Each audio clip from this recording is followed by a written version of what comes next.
Láganos resa mi romana per un sacrificio porta agradabile a Dios Tata Todopoderoso.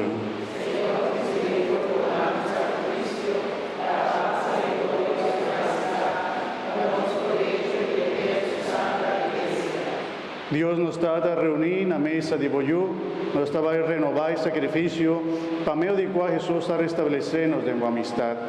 Nos está pedindo aceptar el pan y el viña aquí, y así para fe de la iglesia y palabra de ministro sagrado, na curva y sangre de Cristo, who abre para tu hambre el camino de salvación.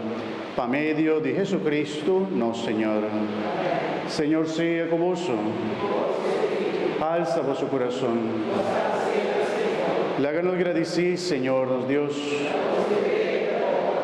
En verdad, está justo y necesario, está nos deber y está bom para nos, de agradecimos siempre y todo camino, está Dios Todopoderoso y Eterno, para medio de Jesucristo, nuestro Señor.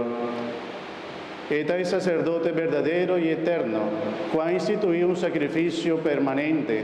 Él ofrecemos su mes como víctima para nuestra salvación y amándanos si ofrecemos su sacrificio y así saquen a su memoria.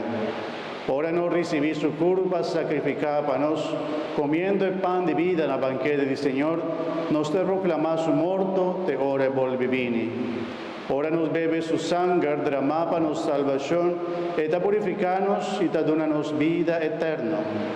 Pesei junto con tu ángel y santo, que te rondonado trono de misericordia, nos está entonando un cantico de alabanza y nos está proclamando himno de gloria, cantando sin fin.